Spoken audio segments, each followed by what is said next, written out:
Hello, this is Suzanne Ingleton, aka the Weight Loss Coach, and I'm coming to you today with part 4 of the 8-part mini-series on mastering your metabolism. And today I want to talk to you about the power of rhythm and how that can really ramp up your metabolic force, and how to understand rhythm and metabolism and how the two work together. So the 3 things that I want to talk to you about is the connection. Firstly, the connection that your metabolism has with rhythm. I want to talk about the importance of meal timing and how our sleep or not really affects our metabolic force. So rhythm is absolutely everywhere. Rhythm in our bodies is the rhythm of our heart beating, our lungs breathing, our digestive force, our sleep cycles, our menstrual cycles. There are so many aspects of rhythm within our body. But there's also the aspects of rhythm externally.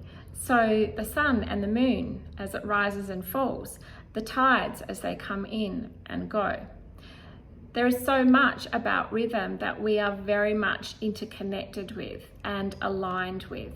And so it's beneficial to know how all of that affects us when it comes to humans, our metabolism and weight and its loss. So specifically when it comes to digestion, our body has a rhythm of rise and fall of temperature. So at the beginning of the day, our body temperature actually rises. This is our metabolism waking up and getting ready for the day. It forms its peak at lunchtime. So when the sun is at the highest point in the sky, our body's temperature is at its highest. And this is in fact the time of day that we burn the most calories. During the afternoon, it begins to dip and eventually comes to evening, and the temperature of your body begins to really cool down to prepare you for sleep.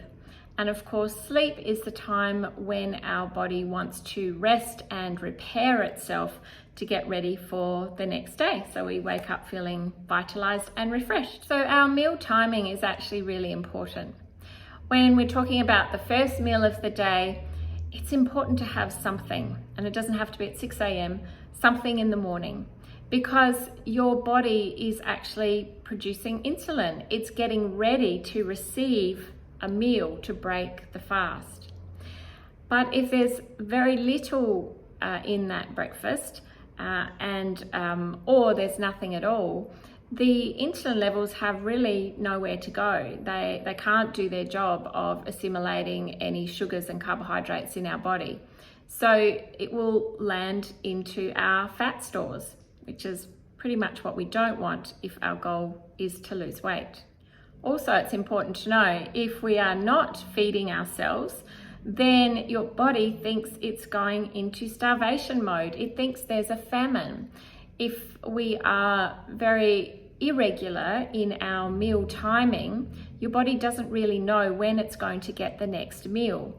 So the overarching survival mechanism kicks in, which is famine mode, and it will just begin to hold on to weight, not create muscle and store fat. And so having a breakfast, something in the morning, and lunch at the middle of the day when the sun is at its highest are really important facts to know, because when we're eating enough food, our body will give us energy. If we don't eat enough food, the body goes into starvation mode and it won't produce the energy that typically we all want to have. We want to have enough energy to get out and about and do all the busy things that we need to do. So having something to eat in the morning and making sure that it's sufficient, not just a coffee and not just a piece of toast, because interesting to know that although coffee not being bad for you in moderation, if you have coffee and that's the only thing that you have in the morning, then your body will begin to produce cortisol. And cortisol, that hormone, is also attributed to middle weight gain, so weight around the middle of the body. So if we're skipping breakfast and lunch, or not having a good sized lunch, we're missing out on a whole heap of metabolic opportunities in order for our body to process and assimilate all that beautiful food, but also to give us energy to get through the rest of the day and burn more calories. So hot tip, have the biggest meal of the day at lunchtime and you will burn more calories and have more energy. So conversely, at the end of the day, that's not the time of day for you to be having your biggest meal, because your metabolism is beginning to dip down. Your whole body temperature is starting to reduce, to get cooler, because that's actually how we have a good night's sleep, when our body temperature is at its coolest. Now, I know that, and this is typical for my clients, is this what happens for you?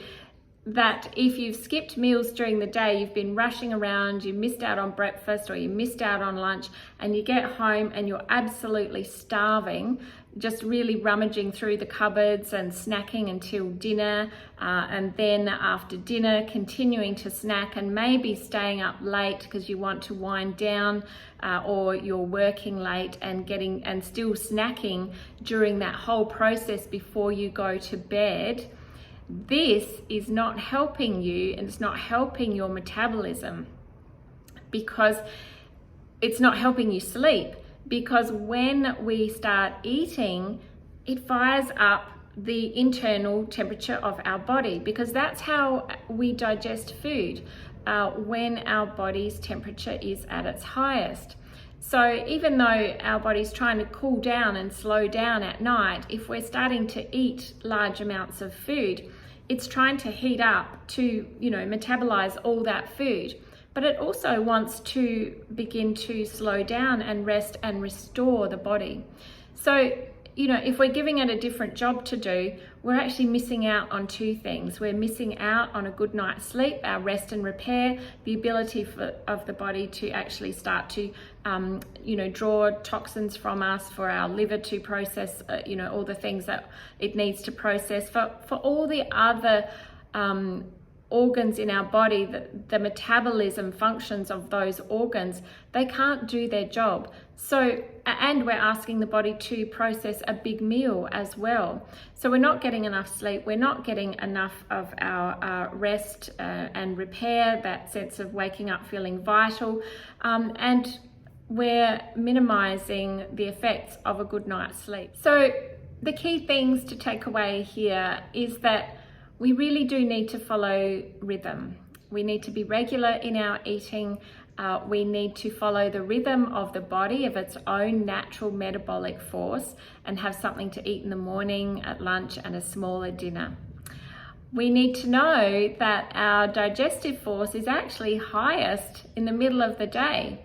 And so it makes sense to have our biggest meal at that time. And in order to get a good night's sleep, it's better to have a small meal at dinner, so that your body can repair and re-energize itself for the next day. I hope you found that helpful. Please stay tuned for our next part in this series, which is all about the metabolic power of pleasure. I look forward to seeing you then. Bye-bye.